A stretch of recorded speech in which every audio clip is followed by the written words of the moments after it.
Hello, नमस्कार, जय हिंद दोस्तों। कैसे हैं आप लोग? आपका स्वागत है हमारे इस यूट्यूब चैनल में और इस वीडियो में। आज का हमारा टॉपिक है चिकन पॉक्स, जिसको छोटी माता कहा जाता है, स्मॉल पॉक्स यानी चेचक।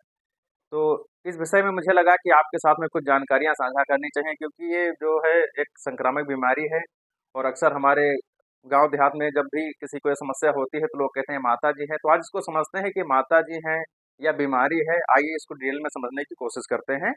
देखिए क्या होता है, ये जो है दो प्रकार की बीमारी होती है। एक है चिकन पॉक्स, जिसको छोटी माता कहा जाता है, और स्मॉल पॉक्स, जिसको चेचक कहा जाता है। देखिए ये होता कैसे है, ठीक है ना। एक वायरस होता है अ, जिसका नाम है चिकन पॉक्स के वायरस का नाम है वेरिसोला।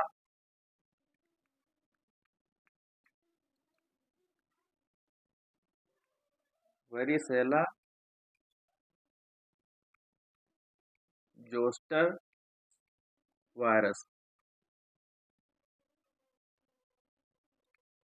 ठीक है।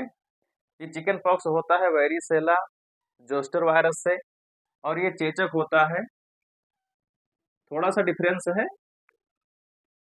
ये है वेरिओला जोस्टर वायरस। जोस्टर वायरस, ठीक है। ये वायरस होता है जो है इस जो है वायरस की वजह से ये जो है बीमारी होती है, ठीक है ना। छोटी माता कैसे होती है, वेरिसेला जोस्टर वायरस।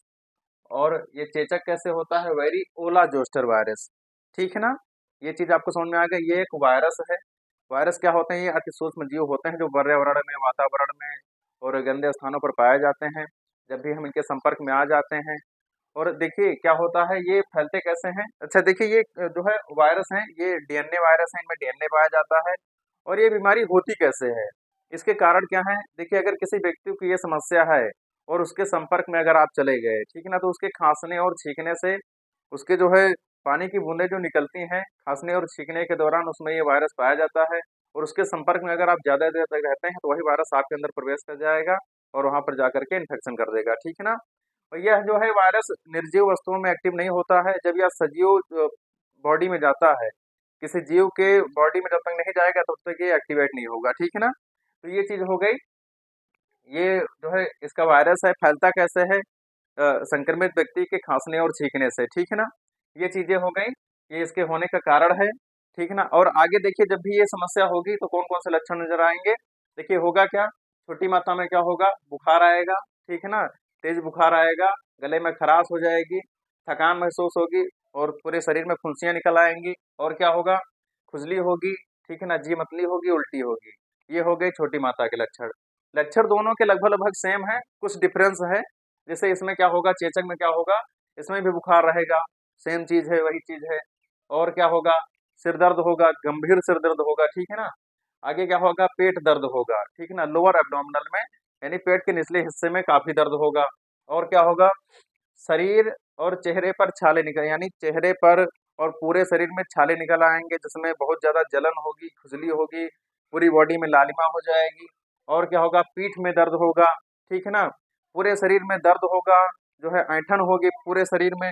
और इसमें भी जी मतली, उल्टी होगी, जलन होगी, खुजली होगी, ये सारे इसके लक्षण हैं। जब भी देखिए होगा क्या, जब ये वायरस का इन्फेक्शन होगा, ठीक है ना, तो अक्सर क्या होता है, जैसे वायरस का इन्फेक्शन हुआ, आज हुआ, कल आपने कोई इंजेक्शन लगवा लिया, दवा ले लिया, तो लोग कहते हैं कि इंजेक्शन दवा लगाने से बढ़ गया है। ये उससे नहीं बढ़ता है। ये बढ़ता क्या है, ये जब भी वायरस का इन्फेक्शन होगा तो एक बार ये जो है 4 से 5 दिन में पूरी बॉडी में फैलेगा ही फैलेगा। आप दवा जो है लें या ना लें, उससे इसका कोई मतलब नहीं है। तो जब ये 4 से 5 दिन में पूरी तरीके से कवर हो जाए, उसके बाद में अगर आप इसका इंजेक्शन लगवाते हैं तो ये धीरे धीरे जो है रिकवर हो जाएगा, ठीक है ना। और क्या होगा, देखिए ये वायरस जो है 2 सप्ताह तक रहता है इंसान के शरीर में, 15 दिन तक रहेगा, 15 दिन में अपने आप ये जो है कंट्रोल हो जाएगा, ठीक हो जाएगा।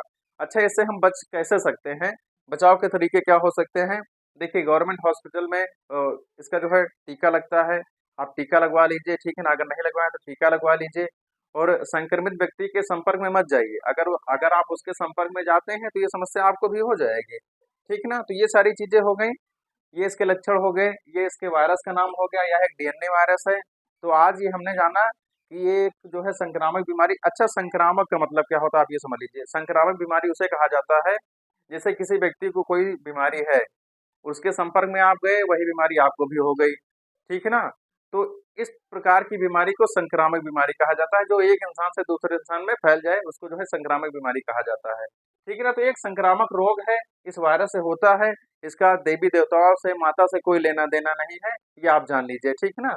तो दोस्तों, ऐसी ही जानकारी पाने के लिए आप हमारे चैनल को सब्सक्राइब कर लीजिए। ऐसी ही जानकारी आपको मिलते रहेगी। धन्यवाद।